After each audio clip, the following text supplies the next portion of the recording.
It's 2015 at the East End Baptist Tabernacle Church in Bridgeport, Connecticut. Outside, it looks like any other church, with a big cross on the front of the building. But inside, there's Christmas decor hanging on the walls. You know, those big red and green bows. And a man is speaking at the podium. We're going to thank you and give God praise today. And I want to thank the... This is from a video posted to social media that same year, from someone sitting in one of the church pews. The video is shaky and blurry at first, and then the speaker comes into focus. It's then former Bridgeport Mayor Joe Ganim. He ran the city from 1991 to 2003. You gave me the honor of serving as mayor of this great city. And you gave me that honor at a time when the city was bankrupt, with crime and gangs running our neighborhoods and businesses leaving. Ganim is no stranger to the church. He's made regular appearances over the years. But this day, he says something surprising, something he's never said publicly before. But then something happened. I made some errors in judgment. Those errors sent Ganim to prison. A jury convicted him on corruption charges back in 2003. He got more than $500,000 in kickbacks, including things like fine wines, tailored suits, and home improvements, all in exchange for city contracts. I got involved with wrong things and I broke the law. I breached the trust that so many had placed in me. And for that, and for all that we've lost, I'm truly sorry. Up until this point, Ganim had never publicly apologized. It took him more than a decade to do it. So this was a big deal. With God's help, I truly believe that as much as every saint has a past, that every sinner has a future. This apology was more than just an "I'm sorry." And as we sit here today on Emancipation Day, it was the start of something much bigger. One of the most remarkable comebacks in the history of Connecticut politics. I want to say thank you for allowing me a second chance by being here with you today. That's a definite line of demarcation, I would say, in the story of Joe Ganim, is that public apology. I actually read over it before his remarks he gave them. The wagons were circling. It looked like Joe Ganim was going to run in 2015. From Connecticut Public, I'm Bria Lloyd. And I'm Kate Salter. This is In Absentia, a podcast about political dysfunction in Bridgeport, Connecticut. The systems that enable it. And what this all means for the residents who wonder if their vote even matters.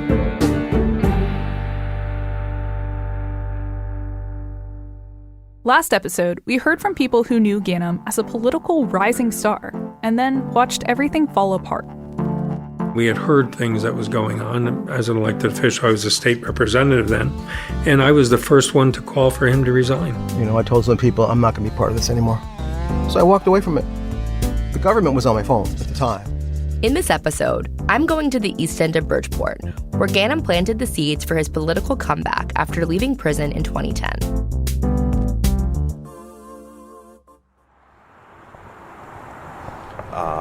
South end, you have University of Bridgeport. You have Reverend Charlie Stallworth is a fixture in Bridgeport's East End neighborhood. He's the pastor at East End Baptist Tabernacle Church and knows the area well. How are you? And its residents, too. Good.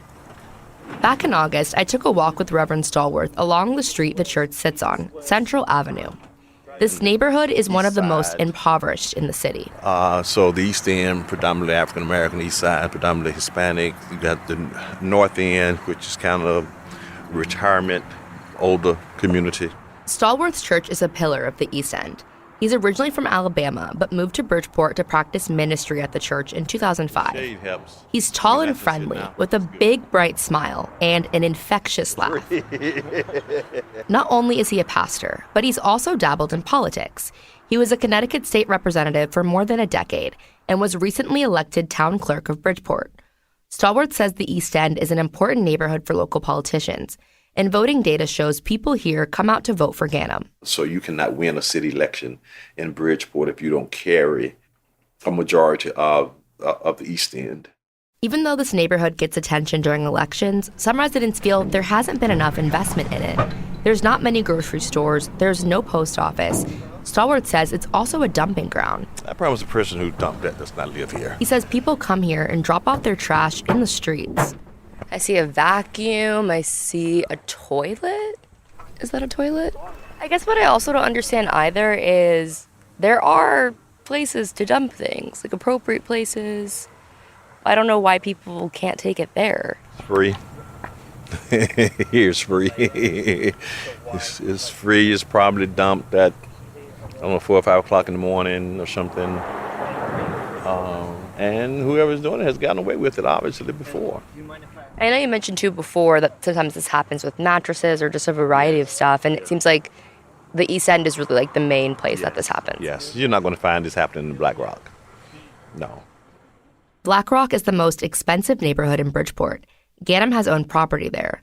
The first time I went to Black Rock, I was stunned by the big, beautiful homes and waterfront views. In the East End, the homes are more modest, but there's a strong sense of community. On our walk, Stallworth and I chat with Fred. He says he's lived in Bridgeport for more than 60 years. How has the city changed since you've been here? Changed a heck of a lot. Very a lot. All this here used to be, used to have a restaurant there. Used to have another place that dip and sip. Used to have a cleaners, have a bakery, a bank. Used to be a little corner store there. Fred. Yeah, it's changed a lot, real lot. But there've been a lot of stores out here. East End used to be what's happening, you know. It used to be back in the day, you know. But like everybody moved off. You know? But East End Baptist Tabernacle Church remains as a place of worship and community. Let us share together. Our vision is to use innovative tools of evangelism. This church and this neighborhood are important to the story of Joe Ganim. Generationally, racially, and culturally. He spent a lot of time there in the 90s, long before Stallworth came to town. I mean, you could go back and look at some pictures of when he first, like a little kid, almost with the big glasses on. But this church was kind of a ground-based, almost headquarters for Joe Ganim. Stallworth says Ganim was one of the few mayors to really pay attention to the East End. And here we have Mount Trashmore with hardly a fence around it to stop children from playing in it. One thing people remember is Ganim cleaning up Mount Trashmore.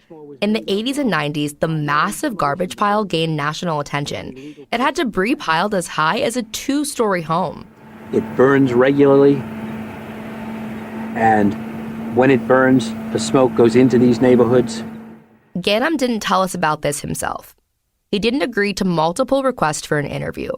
But Stallworth tells us people in the East End gave Ganim a lot of credit for cleaning up the neighborhood.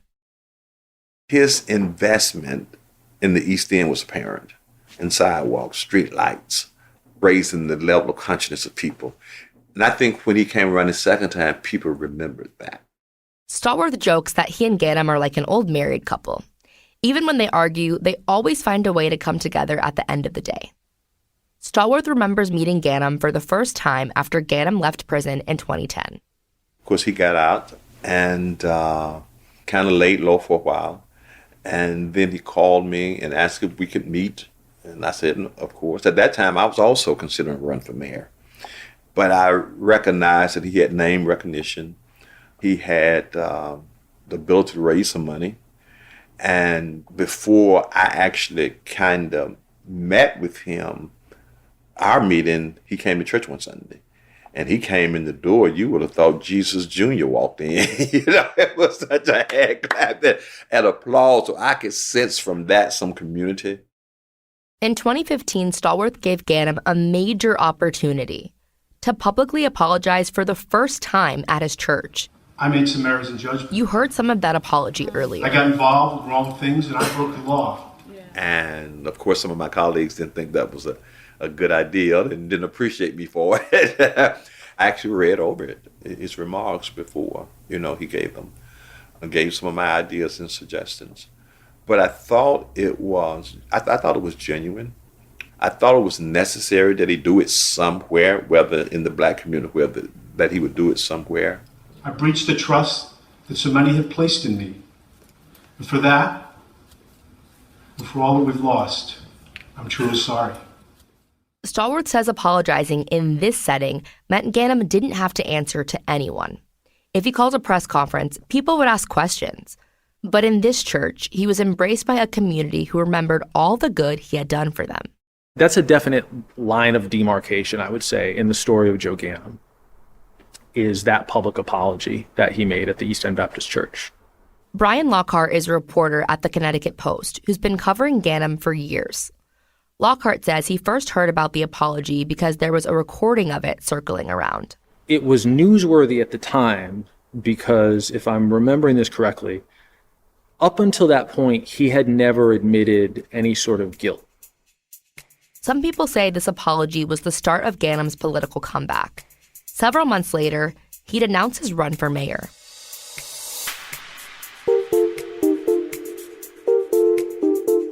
When you ask people what kind of politician Ganim is, there's usually a similar response. He's a great retail politician. A wonderful retail politician. Retail politician. People who like him, people who don't like him will say that. He's a very good retail politician, meaning he's someone who has an ability to go out, connect with people. Retail politicians meet with supporters in person. They're always visible and spend time in the community. They shake hands, kiss babies, and know how to work a room. Those retail politician skills would come in handy again. In May 2015, Ganim announced his run for mayor, and his announcement was met with a little skepticism. For some people, it was a jaw-dropping return to public life. We're hearing from former Bridgeport Mayor Joseph Ganim, who spent 7 years in prison, and now he wants to be the mayor again. He officially filed papers to challenge Mayor Bill Finch. Lockhart says the reaction to Ganim running was mixed. Obviously, he felt, and there were people advising him who felt, that he had a chance. Because if he didn't have a chance, why go through it? Ganim pulled out all the stops for his comeback.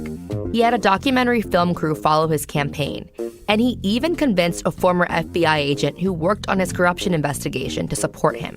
One thing he famously did is there was a low-income public housing development in Bridgeport, Trumbull Gardens, and they had a hole in their fence. And so the residents were complaining that that was a security issue. So he and his campaign went over there and they repaired the fence. When Ganim was running for mayor this time around, fellow Democrat Bill Finch was in office. He was mayor of Bridgeport for 8 years.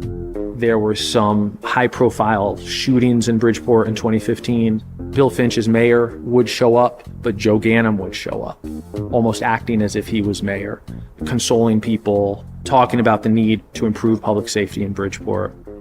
In 2015, Ganim ran against Finch in the Democratic primary. Finch says that experience was pretty surreal. I mean, imagine yourself, you've gotten your city nationally recognized fighting climate change, you've grown the employment base, you've built 5 or 6 new schools, 2 or 3 new parks, things that never happen, and you're doing this in multiples, right? And balanced budgets. You have all these accomplishments, and then you have to brace yourself to being compared to someone who just served 7 years for stealing from the public.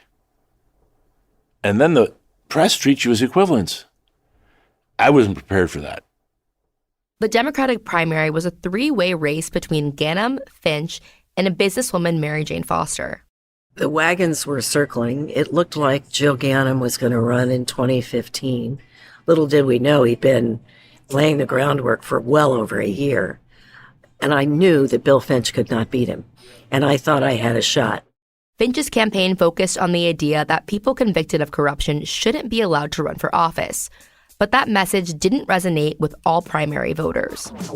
My name is Cassandra Campbell. I think it's going to be a pretty close race, especially with Ganim and Finch. I just hope that Ganim, when he comes back into office, if he does, that he does what he's supposed to. Maria Inez Valle, and I am a candidate for city council. I grew up on the east side. I went to school on the east side. And when Joe Ganim was mayor, he made a difference. We make mistakes, and no one is perfect. And I believe that he has learned from what has happened. He's not going to make that mistake again. Ganim won the Democratic primary election by just over 400 votes, which was surprising. Finch was the incumbent mayor, and he had the full backing of the Democratic Party. That's usually the perfect formula for winning a primary in Bridgeport. Ganim's unlikely comeback drew national headlines, including from NPR. An ex-convict could be elected mayor when voters in Bridgeport, Connecticut, head to the polls. The city's former mayor, Joe Ganim, spent 7 years in a federal prison for corruption. Now he's staging a dramatic comeback. What the hell is going on in Bridgeport with this Ganim nonsense? That was a question a lot of people had. But Bridgeport's a heavily Democratic city. So even though there was also a Republican running in the general election, Ganim won by a landslide. In the truest sense of the word, it's not a distant or philosophical or religious redemption. It's real and it's human, and it applies to every one of us. And with his win, Ganim had his ticket back to the mayor's office.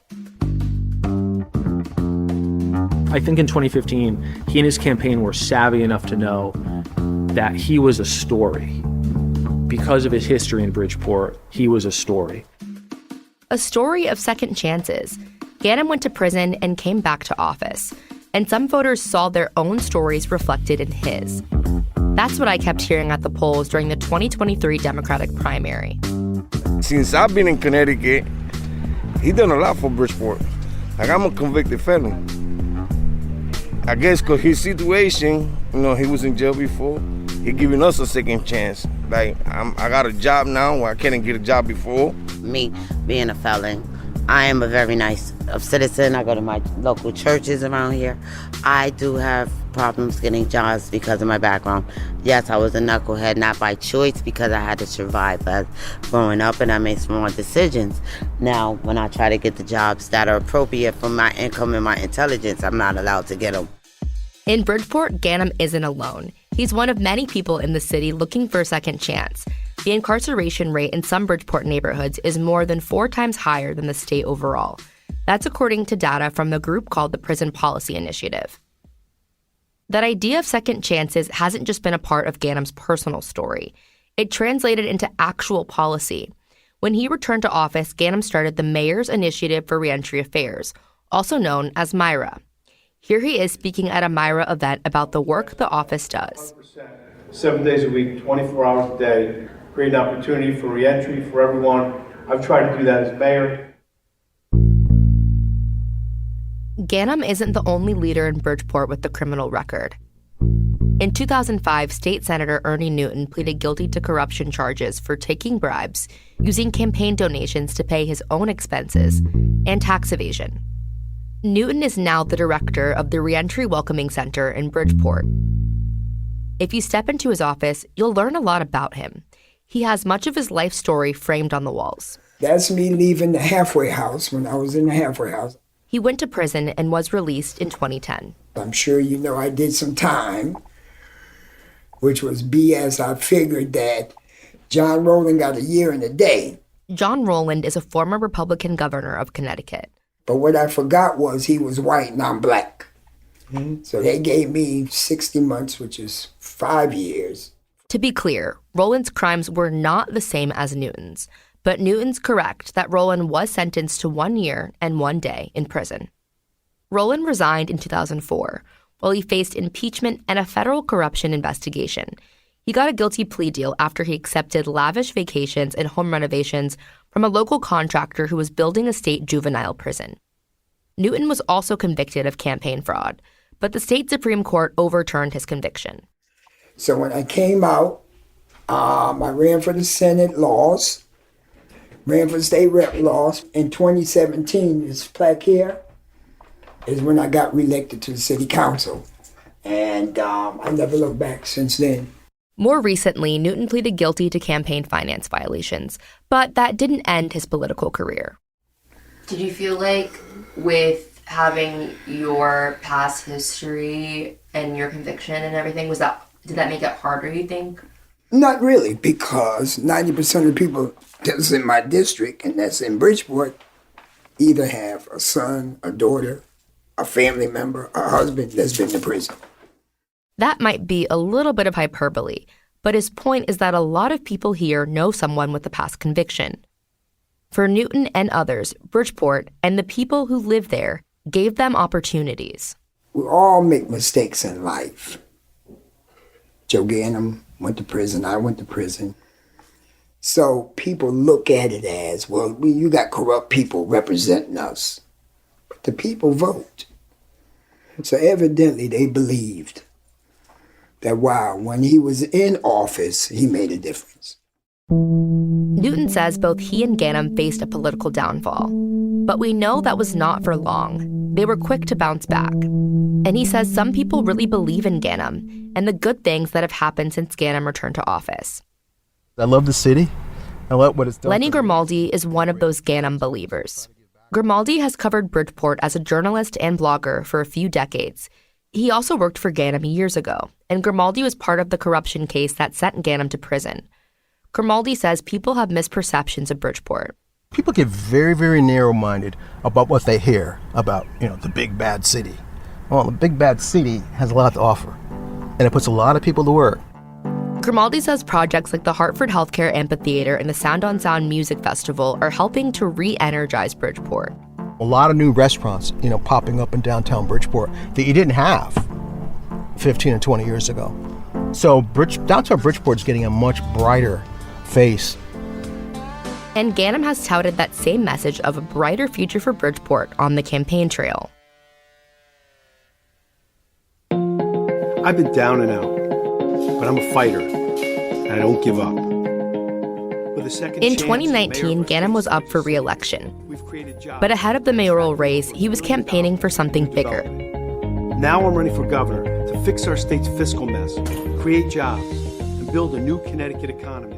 He spent most of 2018 juggling his local political ambitions with his run for governor.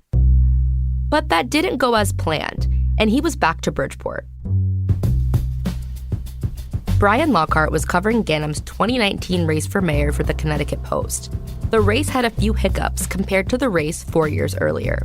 State Senator Marilyn Moore emerged as Joe Ganim's major Democratic rival in the primary that year. And she actually came very close. Marilyn Moore is a Connecticut state senator. She was born and raised in Bridgeport. She loves the city and has lived in 4 different parts of it. And in 2019, she set her sights on the mayor's office. My campaign for mayor came out of an interview that I had with WNPR. We should say WNPR is the station behind this podcast. We were talking about Bridgeport and where it is and what we need to be. And during the panel, they were talking about, well, who would be a good candidate to run? And the interviewer said, well, why not you? Moore lost the Democratic primary race that year. I won at the polls, but when they brought in the absentee ballots, I ended up losing by 200. She actually lost by 270 votes. But before the absentee ballots were counted, Moore was ahead by a few hundred votes. So it was really close. And so once again, it was the absentee ballots. There's a lot of controversy surrounding absentee ballots in Bridgeport, something we'll dive into more next episode. After the election, a group of voters sued. They asked a state judge to order Bridgeport to redo the primary. They claimed the election wasn't fair because political operatives had engaged in absentee ballot misconduct. Moore wasn't a part of the lawsuit, but it was backed by a local nonprofit called Bridgeport Generation Now Votes. Here's something we should mention. One of the co-directors of Bridgeport Generation Now Votes temporarily stepped down from the group to manage Moore's campaign. The voters ultimately lost in court. Moore had no choice but to run as a write-in candidate. But things didn't work out in her favor. Ganim won, and this wouldn't be his last election.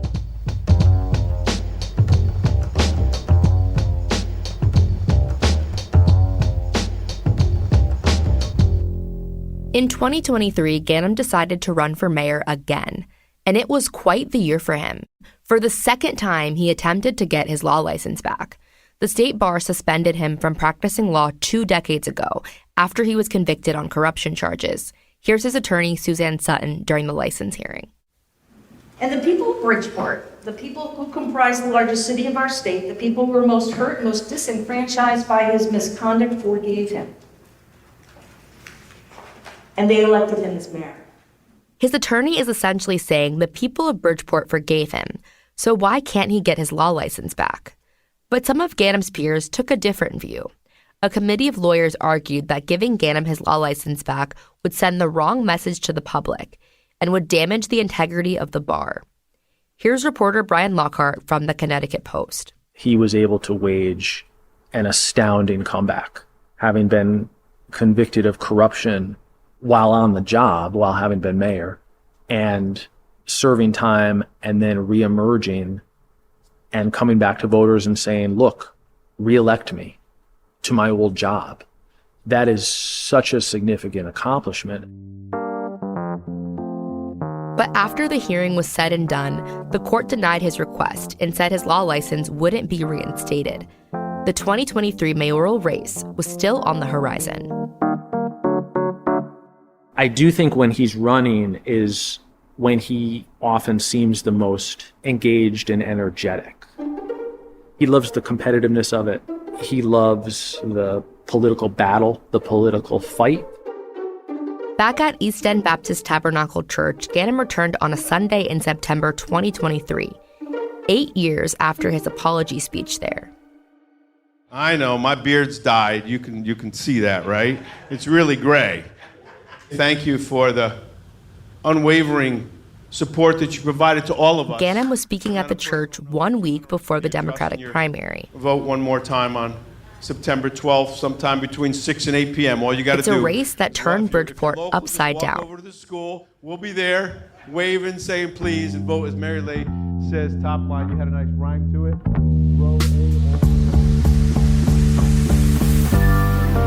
On the next episode of In Absentia, you'll hear more about that race and how it became one of the most confusing elections in the country.